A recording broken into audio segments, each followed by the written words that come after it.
ಕ್ರಿಸ್ತನನ್ನು ಪ್ರತಿಫಲಿಸುವಂತೆ ನಿಮ್ಮ ಆತ್ಮಗಳನ್ನು ವಾಕ್ಯದಲ್ಲಿ ಬಲಪಡಿಸುವ ಅನುದಿನದ ಧ್ಯಾನ. ಇಂದಿನ ಧ್ಯಾನದ ಶೀರ್ಷಿಕೆ, ದೇವರ ಕೃಪೆಯು ಪ್ರತಿಯೊಂದು ಕಷ್ಟವನ್ನು ಸಿಹಿಗೊಳಿಸುತ್ತದೆ. ಈ ದಿನದ ದೇವರ ವಾಕ್ಯ, ನಾನೇ ನಿಜವಾದ ದ್ರಾಕ್ಷೆ ಬಳ್ಳಿ, ನನ್ನ ತಂದೆ ತೋಟಗಾರನು. ನನ್ನಲ್ಲಿದ್ದು ಫಲ ಕೊಡದಿರುವ ಪ್ರತಿಯೊಂದು ಕೊಂಬೆಯನ್ನು ಆತನು ತೆಗೆದುಹಾಕುತ್ತಾನೆ. ಫಲ ಕೊಡುವ ಪ್ರತಿಯೊಂದು ಕೊಂಬೆಯು ಹೆಚ್ಚು ಫಲ ಕೊಡುವ ಹಾಗೆ ಅದನ್ನು ಶುದ್ಧಿ ಮಾಡುತ್ತಾನೆ. ಯೋಹಾನ 15ನೇ ಅಧ್ಯಾಯ 1 ಮತ್ತು 2ನೇ ವಚನಗಳು. ನಾನು ನಿಮಗೆ ಹೇಳಿದ ವಾಕ್ಯದ ದೆಸೆಯಿಂದ ಈಗ ಶುದ್ಧರಾಗಿದ್ದೀರಿ. ನೀವು ನನ್ನಲ್ಲಿ ನೆಲೆಗೊಂಡಿರ್ರಿ, ನಾನೂ ನಿಮ್ಮಲ್ಲಿ ನೆಲೆಗೊಂಡಿರುವೆನು ಎಂದು ಕ್ರಿಸ್ತನು ಹೇಳುತ್ತಾನೆ.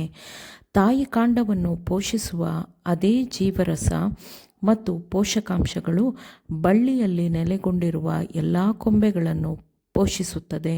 ಕೊಂಬೆಯು ಹೇರಳವಾದ ಫಲ ಕೊಡುವಂತೆ ಅವುಗಳಿಗೆ ಚೈತನ್ಯವನ್ನು, ಜೀವವನ್ನು, ಶಕ್ತಿಯನ್ನು, ಪೋಷಣೆಯನ್ನು ಕೊಡುವ ದ್ರಾಕ್ಷಿ ಬಳ್ಳಿಯಾಗಿ ಕ್ರಿಸ್ತನು ಪ್ರತಿನಿಧಿಸಲ್ಪಟ್ಟಿದ್ದಾನೆ.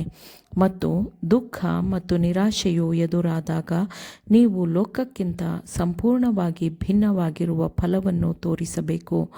ನೀವು ಯೇಸು ಕ್ರಿಸ್ತನೊಂದಿಗೆ ಸಂಪರ್ಕ ಹೊಂದಿದ್ದೀರಿ ಎಂಬುದಕ್ಕೆ ಸಾಕ್ಷಿಗಳಿವೆ.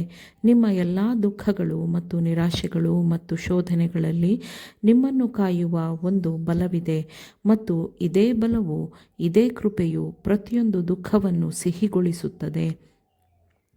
ಯಾವಾಗ ದುಃಖ ತುಂಬಿದ ಪಾತ್ರೆಯು ನಿಮ್ಮ ತುಟಿಗಳಿಗೆ ಇಡಲಾಗುತ್ತದೋ ಆಗಲೇ ಒಬ್ಬ ಸಾಂತ್ವನ ಮಾಡುವ ಸಹಾಯಕನೂ ಇರುತ್ತಾನೆ, ಮತ್ತು ಸಾಂತ್ವನ ಕೊಡುವ ಪಾತ್ರೆಯನ್ನು ನಿಮ್ಮ ಕೈಯಲ್ಲಿ ಇಡಲಾಗುತ್ತದೆ, ಮತ್ತು ಅದು ನಿಮ್ಮ ಜೀವನದ ಅತ್ಯಂತ ಸಂತೋಷದ ಸಮಯವಾಗಿರಬಹುದು. ನೀವು ನನ್ನಲ್ಲಿ ನೆಲೆಗೊಂಡಿರಿ, ನಾನೂ ನಿಮ್ಮಲ್ಲಿ ನೆಲೆಗೊಂಡಿರುವೆನು. ಕೊಂಬೆಯು ಬಳ್ಳಿಯಲ್ಲಿ ನೆಲೆಗೊಂಡಿರದಿದ್ದರೆ ಹೇಗೆ ತನ್ನಷ್ಟಕ್ಕೆ ತಾನೇ ಫಲ ಕೊಡಲಾರದು?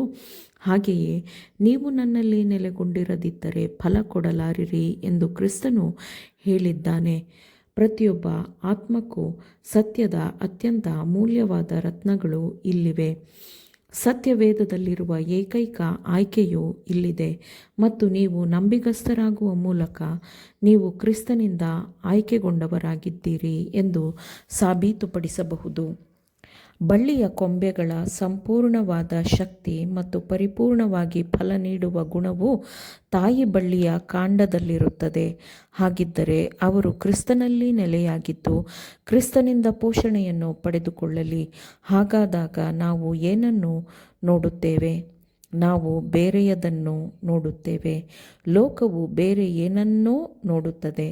ನಂಬಿಗಸ್ತರಿಗೂ ಅಪನಂಬಿಗಸ್ತರಿಗೂ ಒಂದು ಸ್ಪಷ್ಟವಾಗಿ ಬೇರ್ಪಡುವ ರೇಖೆ ಇದೆ. ದೇವರಿಗೆ ವಿಧೇಯರಾಗಿರುವವರು ಮತ್ತು ದೇವರಿಗೆ ಅವಿಧೇಯರಾಗಿರುವವರ ನಡುವೆ ಸ್ಪಷ್ಟವಾಗಿ ಬೇರ್ಪಡುವ ಒಂದು ರೇಖೆ ಇದೆ. ಅವರು ನೀಡುವ ಫಲಗಳಲ್ಲಿಯೂ ನಿರ್ಧರಿಸಲ್ಪಟ್ಟ ಮತ್ತು ಗುರುತಿಸಲ್ಪಡುವ ವ್ಯತ್ಯಾಸವಿರುತ್ತದೆ. ಗುಣಸ್ವಭಾವವೇ ಆ ಫಲವಾಗಿರುತ್ತದೆ. ನಿಮ್ಮಲ್ಲಿರುವ ಪ್ರತಿಯೊಂದು ಸಾಮರ್ಥ್ಯಗಳು, ನಿಮ್ಮಲ್ಲಿರುವ ಪ್ರತಿಯೊಂದು ಬಲಗಳು, ನಿಮ್ಮ ಆಲೋಚನಾ ಶಕ್ತಿ, ನಿಮ್ಮಲ್ಲಿರುವ ಪ್ರತಿಯೊಂದು ತಲಾಂತು, ನಿಮ್ಮಲ್ಲಿರುವ ಪ್ರತಿಯೊಂದು ಅರ್ಹತೆಗಳು ಎಲ್ಲವನ್ನು ನಿಮ್ಮ ಧಾರ್ಮಿಕ ಆತ್ಮಿಕ ಜೀವನಕ್ಕೆ ಸ್ಪಷ್ಟವಾಗಿ ತರಬೇಕು. ಮತ್ತು ದಯೆ, ಕರುಣೆ, ದೇವರ ಪ್ರೀತಿ, ಕೃಪೆ ಇವೆಲ್ಲವೂ ಜೀವಂತ ಬಳ್ಳಿಗೆ ಕಸಿ ಮಾಡಲಾದ ಕೊಂಬೆಯಲ್ಲಿ ಬಿಡುವ ಫಲಗಳಾಗಿರುತ್ತವೆ. ಹೀಗೆ ಫಲಭರಿತ ಗೊಂಚಲುಗಳಂತೆ ಫಲ ತುಂಬಿ ಬಾಗಿದ ಕೊಂಬೆಗಳಂತಿರುವ ಮನುಷ್ಯರು ಕ್ರಿಸ್ತನಂತೆ ನಿಜವಾದ ದೀನತೆಯನ್ನು ಹೊಂದಿರುತ್ತಾರೆ ಎಂದು ತಿಳಿಯುತ್ತದೆ. ನನ್ನಿಂದ ಕಲಿತುಕೊಳ್ಳಿರಿ, ನನ್ನ ಬಳಿಗೆ ಬನ್ನಿರಿ ಎಂದು ಕ್ರಿಸ್ತನು ಹೇಳುತ್ತಾನೆ. ಈಗ ನಾವೆಲ್ಲರೂ ಅದನ್ನು ಕೇಳೋಣ. ಇದು ಯಾವುದೋ ಭಾಷಣಕಾರನ ಆಹ್ವಾನವಲ್ಲ, ಆದರೆ ಇದು ಸ್ವತಃ ಯೇಸು ಕ್ರಿಸ್ತನಿಂದಲೇ ಬಂದ ಆಹ್ವಾನವಾಗಿದೆ. ಆಮೇನ್. ದೇವರ ವಾಕ್ಯಗಳನ್ನು ಶ್ರದ್ಧೆಯಿಂದ ಆಲಿಸುವವರು ಮಾತ್ರವೇ ಆಗಿರದೆ ಪಾಲಿಸುವವರೂ ಆಗಬೇಕೆಂದು ನಿಮ್ಮನ್ನು ಉತ್ತೇಜಿಸುತ್ತೇನೆ. ಪರಿಶುದ್ಧಾತ್ಮನ ಸಹಾಯದಿಂದ ಆಲಿಸಿದ ನಿಮ್ಮೆಲ್ಲರಿಗೂ ಧನ್ಯವಾದಗಳು. ಮತ್ತೆ ದೈನಂದಿನ ಧ್ಯಾನಕ್ಕಾಗಿ ನಾಳೆ ಸಂಧಿಸೋಣ. ಆಮೇನ್.